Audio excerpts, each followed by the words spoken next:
to the Future Part 2. Let's get this. Yeah, let's get this. We've only rented it about, a dozen times already.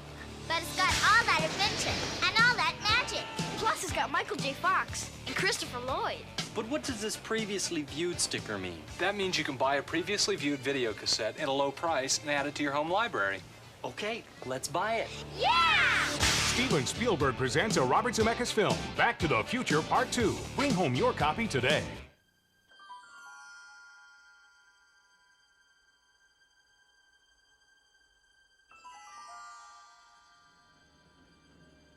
Are we back? We're back.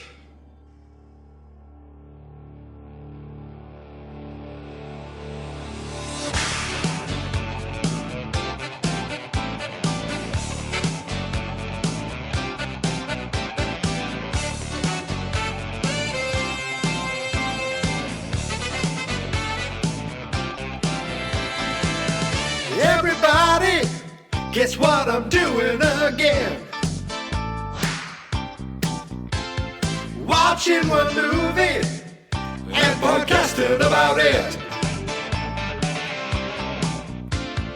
Every day in March, it's Back to the Future 2. So listen each day, or at least try, as I bring you year 2 of Marchy McFly. It's Marchy McFly.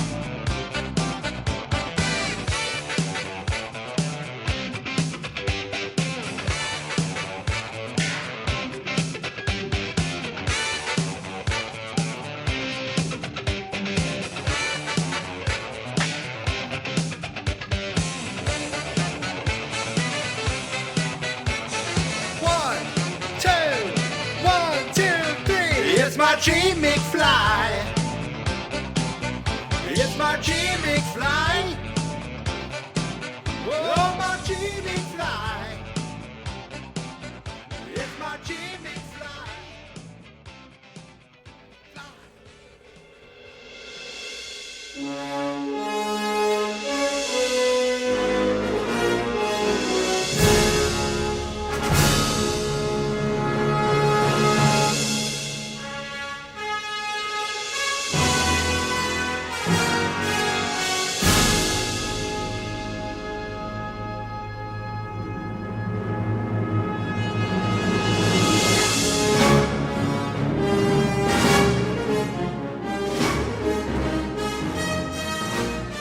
Was the prophet Stephen Piercy who once sang for the double-T'd rat, I'm back for more.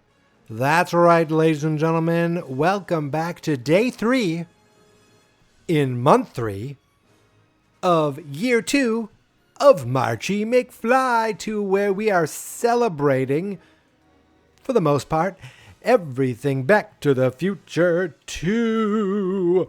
And what that means, if you for some reason just stumbled upon this, I'll be watching Back to the Future 2 every single day in March and podcasting about it every single day in March. Guess what I did this morning, ladies and gentlemen?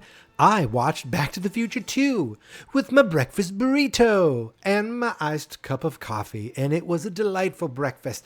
Here's the thing. I've been on vacation all week, and then I get an email from work says, don't forget, we're not open. You know, it's a holiday on next Monday and next Friday. So my vacation now extends to an extra day on a Monday. Then I get Tuesday, Wednesday, Thursday that I have to work. Then Friday starts another long weekend. I mean, come on. I have nothing to complain about, folks. That just means I have more time to talk all things Back to the Future 2. And where I left off yesterday, Marty had just walked out into the future, where I wrote down here, 30 years doesn't seem enough. And I don't think I talked about this yesterday, but you know, it's 30 years and all of a sudden everybody is like, you know, the Jetsons, everything's space age. There were some, you know, cool things, just fun little things, you know, like we saw Goldie Wilson again, but this is Goldie Wilson III. Now, The Goldie Wilson we met was in 1955, and that's 60 years prior. So that Goldie Wilson went on to become the mayor. His son, Goldie Wilson Jr., then went on to become the mayor. But what's interesting is after that, Goldie Wilson III said, no, I'm not going to get into politics. Instead, I'm going to focus on hover conversions. And they were probably like, Goldie, we run this town of Hill Valley. I'm the mayor. My father before was the mayor, and you're destined to be the mayor. He's like, no, Dad, I don't want to be in local government. I have a dream, and my dream is to take your car and allow it to fly. All these cars now come equipped with the ability to fly. But what about your car from 5 years ago? You don't want to have to trade it in. So I have this idea that we can convert these cars into flying machines. Oh, Goldie the Third, you are an embarrassment to this family. I'll show you, Goldie Wilson II, also known as Dad. I'll show you. I'm going to be the best damn hover converter that this town has ever seen. And it's only going to cost you $39,995.95, which tells me that new cars are like $200,000. So it's just easier to get a hover converted car because, it's $40,000. He even says it's only $40,000. And you're like, oh, okay. I guess that's not a big deal. Like we could do that.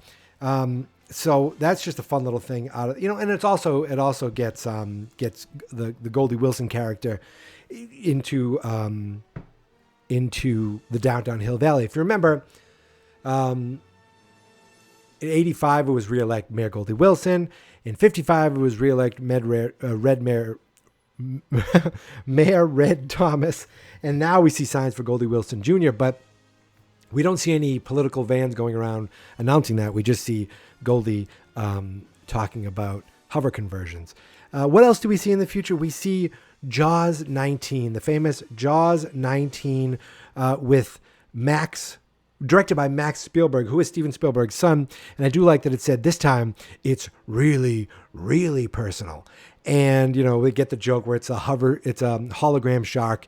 And the joke is the shark still looks fake, which, I don't think that was the joke in the first Jaws. But after that, they started making these silly sequels, the shark started looking stupid. But I think it's funny that Steven Spielberg never came back, but his son decided, hey, I'm going to come back and direct a sequel. And then, Back to the Future predicted something else because, remember, Ivan Reitman, the late Ivan Reitman, rest in peace, directed Ghostbusters. And years later, his son comes back to direct a Ghostbusters sequel. Look at that. Back to the Future does it again. What also was, I remember being, was kind of fun is back in 2015 when we actually reached the date of this movie, of this the future here, Universal Pictures put out a trailer, a joke trailer for the film Jaws 19. Jaws made you afraid to go in the water. Jaws 2 made you afraid to go back in the water. Jaws 3D was a new dimension in terror. In Jaws 4: The Revenge, it was personal. Then it was just business. Then pure pleasure. Cyber Jaws made you afraid to log on. And Robo Jaws made you afraid of robotic sharks. Then Chief Brody's grandson assembled a super team of shark hunters. Jaws 10, it was man versus shark versus all the terrors of the deep. Outer space, then a prequel, and a sequel to the prequel. And then a new era in terror began. Jaws started a family.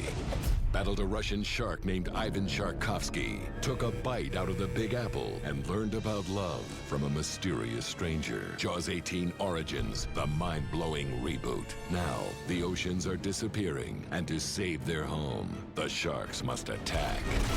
Jaws 19. This time, it's really, really personal. Coming coming soon. I can always appreciate when producers, Spielberg produces the Back to the Future movies.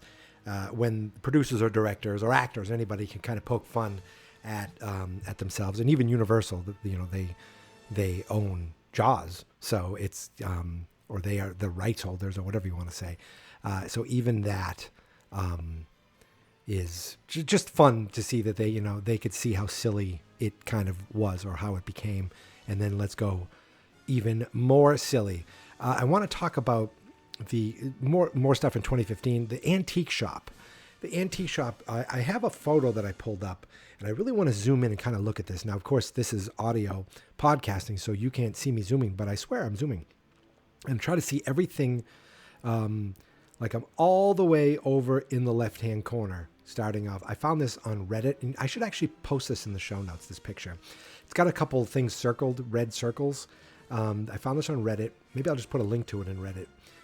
I'll put a link to the Reddit page. But in the lower left-hand corner, we see an album with looks like Reagan on the cover. It says The President's Album. We see looks like a VHS of Dragnet starring Dan Aykroyd and Tom Hanks, really left in the corner. There's a record player. There's some sort of like goblet or some sort of fine china. I'm still all the way on the left, but going up. Now, a little more to the right, we see a sign that says, "Do your thing, but not on me." And that's absolutely Marty's jacket from the first Back to the Future. I don't know why that's an antique, but it's a fun antique. We see a clothes iron. We see a Black & Decker Dustbuster, circa 1988, I believe that says. So that's before. We see a Super VHS video camera, circa 1988. Now, a lot of these things say circa 1982, vintage. So what's funny is they were like, look, it's the Back to the Future, the VHS, the camcorder Marty used, but this says circa 1988, unless Doc went to 1988, got a camera and brought it back, that isn't the right camera. I don't know what's below that. It says Magnavox. It almost looks like a small calculator or some sort of like small typewriter. I can't tell. There's a lava lamp. There's a Burger Time video game. Burger Time. Burger Time was a classic game that my friend had, I think, on his ColecoVision or his Intellivision. There's an Animal House VHS. You can barely see it. I didn't notice that. It's fun as there's Jaws and Jaws 2, but Jaws is the NES video game, and Jaws 2 is the VHS copy of Jaws 2. But those are thrown in there. Of course, Universal. Looks like they're sitting on some sort of old 80s, some sort of stereo. There's an Apple computer from 1984. I think that's an old Macintosh, an old JVC video camera, JVC television. Maybe JVC was one of the many product placements in this movie. So it's an old TV, which is funny because that is an old looking TV, compared to what we see now. There's a bust of JFK, a Ken and Barbie doll. There's a Trust Me Jimmy Carter record. Look, is that another record? I'm just kind of moving all the way to the right. A shower curtain, a poster that looks like it says Carter for President poster. Another sign, another do your thing, but not on me. Stamp out old age, smoke. Are these like signs that were supposed to be from the time? There's a Roger Rabbit. And of course, Roger Rabbit, the voice of Roger Rabbit is Charles Fleischer, who's in this movie. And Roger Rabbit, directed by Robert Zemeckis, starring Christopher Lloyd. So that's kind of a fun little thing. I saw the lava lamp. There's a bunch of happy, smiley faces. And then there's a Perrier, a case of Perrier, vintage 1982 original water from a bottle. There's some sort of weird peanut thing. And of course, snuck in there is Gray's Sports Almanac from 1950 to 2000. I'm going to talk about Gray's Sports Almanac a little more in the future. And, a Pac-Man lunchbox. I just saw that all the way at the bottom. There's a couple things I can't quite make out what they are. Mendoki Mendocino. I don't know what those are. Is that some sort of like cigar? I have no idea. Ooh, there's a keyboard. I almost didn't see the keyboard. Like a computer keyboard. And I can't see. There's some sort of another lunchbox behind it. I can't make out what it is. But that's kind of just a cool look at the antique store that Marty looks in earlier and then goes back to a little later. And there's a sign that says, "The population bomb is everyone's baby." So that seems like, is that like an old baby boomer type thing? I don't know. But that's from a Reddit link that I will link to in the show notes. So Marty, after he looks at the antique shop, he heads into the Cafe 80's. And the Cafe 80's seems like something that would definitely be a thing. And I feel like it almost is a thing. I feel like there are definitely things out there that try to hold on to the vintage time of, yesteryear. And, they maybe, was it a big thing about holding on to the 50s and the 80s? Because they knew that, well, of course, nostalgia is always a thing. And in the future, they'll be looking back at the 80s, which is exactly what we did. The joke, or I guess it's the joke that probably for most people wouldn't hold up, is the fact that the waiters of the Cafe 80's are computerized versions of celebrities, quote, sort of, but these celebrities are kind of done in a Max Headroom style, like model, that they look, their heads, floating heads on a TV screen, and they kind of have this weird computer style, where they have this stutter like they're robots. Like Max Headroom was a guy doing this, Matt Frewer. That was a thing. It became a show. It became like a special. And this is what they jumped on. It said, let's make them look like Max Headroom. That'll really spark, some good nostalgia. I mean, maybe for some people, but it was weird because one of the waiters was Michael Jackson, and Beat It was playing in the background. That totally made sense. And Michael Jackson was trying to get I had to listen to a couple times to make sure I got this right. Trying to sell to this person the La Bamba Fajita Tortilla Pita. La Bamba Fajita Tortilla Pita. So maybe the La Bamba movie just came out, so that's kind of, hey, remember La Bamba? That will be a huge mark of the 80s. It wasn't. It was what it did was make that song La Bamba a big hit at the time. It was a cover of the Richie Valens classic done by Los Lobos, but that hadn't, the movie didn't become something where it's like, oh man, TBS is showing La Bamba again. No, it's not one of those things. And I have to be honest, this was a little weird, seeing Ronald Reagan trying to, hey, I'm going to sell you something, and then the Ayatollah Khomeini barging in with hellfire behind him, saying, and I had to put for years I wasn't sure what he was saying. I had to put the closed captioning on to say, you must have the hostage special. You must have the hostage special with fire and brimstone, behind him. It seems very Cold War 80s, hey, look, this is we are the best, and everything else is crazy. I don't know. I remember the Ayatollah being a scary thing back in the 80s, and maybe they're definitely jumping on top. They're jumping on that and kind of being like, look at the fire behind him, and he's trying to sell you the hostage special. What? Just seems kind of weird. Then we have Old Man Biff show up, which was fun to see. But what was interesting to me is, and again, I'm going to chalk this up as, and I hate to say this, but not great writing. And I know you're going to say, well, is Back to the Future 2 known for some great, perfect script? No, but Back to the Future was so perfectly crafted. The Back to the Future 2, all of a sudden Biff's like, hey, you, Marty Jr., McFly, let me tell you, conveniently, I'm just going to start telling you things about your son. Your old man, he's a no good guy. Your old man is this, he's a bum. He's like, what? George? He goes, not George, your old man, Marty Sr. Remember, you're Marty Jr. And he's explaining all these things like you're a bum and you're, and you're a terrible person. Or he's telling young Marty that that when he gets older, he's going to amount to nothing.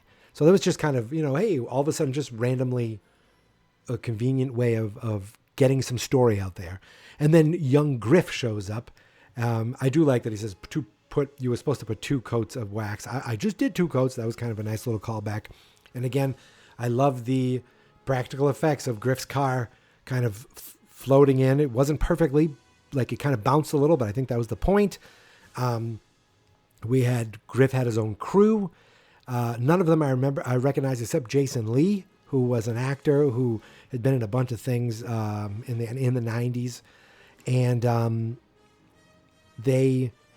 Biff left for a second. That's when you see the Wild Gunman. And this is one of those things where Marty's like, it is Wild Gunman. I'm like, wait, Marty liked Wild Gunman? That was a thing? Like, it never came up in the first one. Just the way he says it made it seem like that should have been a callback. But it was just kind of a fun thing to see an old 80s video game. Obviously, Marty's good at it.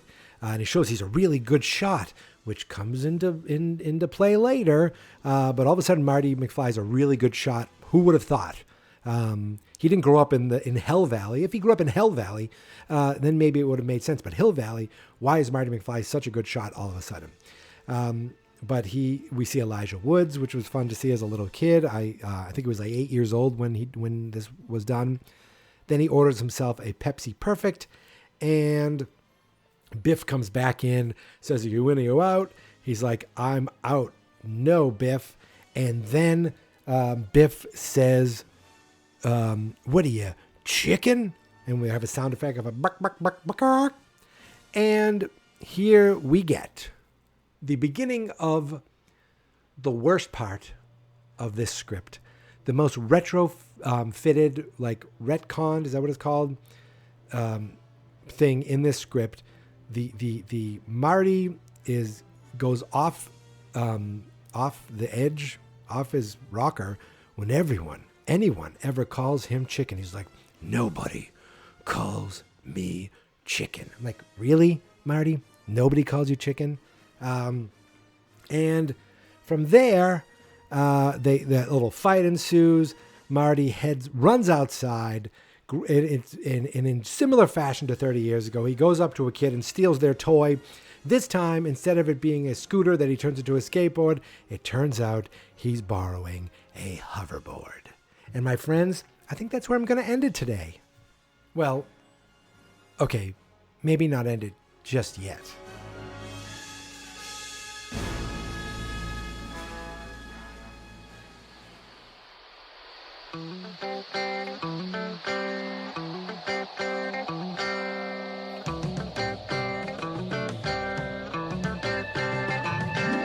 Great Scott, great Scott. Great Scott, great Scott. Doc Brown and Marty and Jennifer went into the future. Got in some hijinks, while in the future. They had a flying DeLorean, Biff did see, fly to what definitely 2015 will be.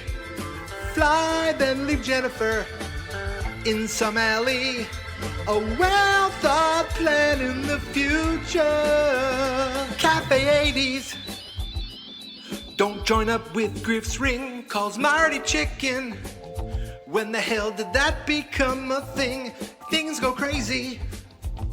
Marty runs out to the street. "Oh, girl, can I borrow your hoverboard?" "Where is he?" He's flying through town square on the stolen board. Biff makes a comment that he has seen this before. They try to bash Marty's brains in with the bat, but crash through the courthouse, probably killing some people with those giant shards of glass. Marty and Jen's kids are saved in the future. Well, for them it's the present, actually. But for us it's the future, even though it's 7 years ago.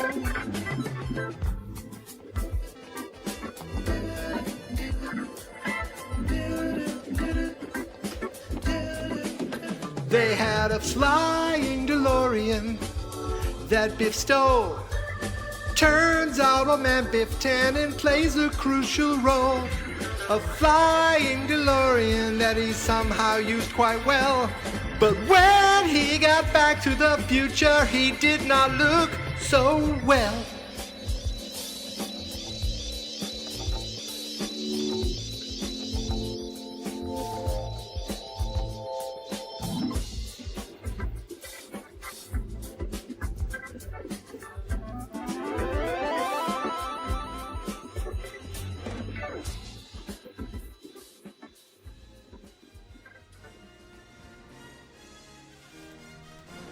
Folks, you know where to find me online. On Twitter and on Instagram, it's Geek Mentality. On Facebook, it's simply Fans Not Experts.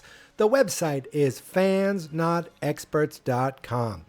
Day 3 is in the books. We have a lot more time to talk about Back to the Future 2, so I hope you stick with me for the rest of this month and for the rest of your lives, because Geek Mentality is the podcast that will never end. But this episode is ending, and it's ending right now. So until tomorrow, thank you for listening, thank you for subscribing, and as always, here is my theme song. This is my podcast, I made it. Geek Mentality's what I named it. And I think you should listen and subscribe, 'cause I'm kinda funny and awesome. I think that I'm worth your time, and I'm kinda handsome. My mom says, please listen and please subscribe.